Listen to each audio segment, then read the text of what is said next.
ജോഗ്രഫിയിലെ വളരെ പ്രധാനപ്പെട്ട ഒരു എസ്സേ ക്വസ്റ്റ്യനാണ്. എന്തൊക്കെ ഘടകങ്ങളാണ് താപവിതരണത്തെ സ്വാധീനിക്കുന്നത്? അപ്പോൾ അതിന് മെയിൻ സബ് ടൈറ്റിലുകൾ, മെയിൻ പോയിന്റുകൾ: 1 അക്ഷാംശീയ സ്ഥാനമാണ്, 2 സമുദ്രനിരപ്പിൽ നിന്നുള്ള ഉയരം, 3 കരയും കടലും വ്യത്യസ്തമായി ചൂട് പിടിക്കുന്നത്, 4 സമുദ്രത്തിൽ നിന്നുള്ള അകലം, 5 സമുദ്ര ജലപ്രവാഹങ്ങൾ, 6 ഭൂപ്രകൃതി. ഇങ്ങനെ 6 പോയിന്റ്സാണ് ഇതിൽ എഴുതേണ്ടത്. വളരെ പ്രധാനപ്പെട്ട ഒരു എസ്സേ ക്വസ്റ്റ്യനാണ്. ഒന്നാമത്തെ അക്ഷാംശീയ സ്ഥാനം. ഭൂമിക്ക് ഗോളാകൃതിയായതിനാൽ മധ്യരേഖയിൽ നിന്നും ധ്രുവങ്ങളോട് അടുക്കുമ്പോൾ സൂര്യരശ്മികൾ കൂടുതൽ ചിരിഞ്ഞു പതിക്കുന്നു. അതിനാൽ ഇരു ധ്രുവങ്ങളോടും അടുക്കുമ്പോൾ താപനില ക്രമേണ കുറഞ്ഞു വരുന്നു. ഇതിൻ്റെ അടിസ്ഥാനത്തിൽ വ്യത്യസ്ത താപീയ മേഖലകൾ രൂപപ്പെടുന്നു. ഇപ്പോൾ താപീയ മേഖലകൾ മാർക്ക് ചെയ്യുക.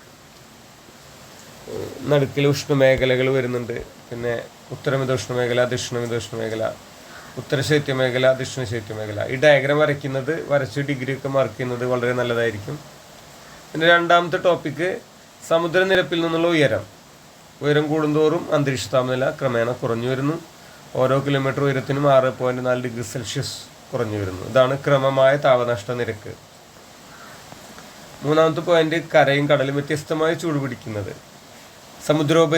സമുദ്രോപരിതലത്തെ അപേക്ഷിച്ച് കര വേഗം ചൂടാവുകയും തണുക്കുകയും ചെയ്യുന്നു. നാലാമത്തെ പോയിന്റ് സമുദ്രത്തിൽ നിന്നുള്ള അകലം. സമുദ്രത്തിൽ നിന്ന് അകലും തോറും സമുദ്ര സ്വാധീനം കുറഞ്ഞു വരുന്നതിനാൽ പകൽ താപം വളരെ ഉയരുന്നതിനും രാത്രി താപം വളരെ കുറയുന്നതിനും കാരണമാകുന്നു. അഞ്ചാമത്തെ പോയിന്റ് സമുദ്രജലപ്രവാഹങ്ങൾ. ഉഷ്ണജലപ്രവാഹങ്ങളും ശീതജലപ്രവാഹങ്ങളും കടന്നു പോകുന്ന തീരപ്രദേശങ്ങളിലെ അന്തരീക്ഷ താപനില യഥാക്രമം കൂടുകയും കുറയുകയും ചെയ്യുന്നു. ഉഷ്ണജലപ്രവാഹമാണെങ്കിൽ അവിടെ കൂടും, ശീതജലപ്രവാഹമാണെങ്കിൽ അവിടെ കുറയും, ഊഷ്മാവ് അന്തരീക്ഷ താപനില കുറയും. ആറാമത്തെ പോയിന്റ് ഭൂപ്രകൃതി.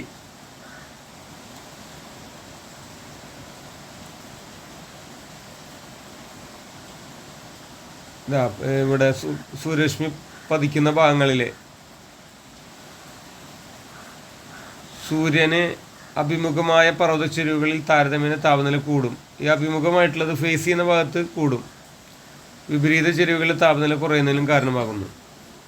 ഇതാണ് പോയിന്റുകൾ. ഈ 6 പോയിന്റ് ടൈറ്റിൽ കൊടുത്ത് താഴെ ഈ പോയിന്റുകൾ എഴുതുക.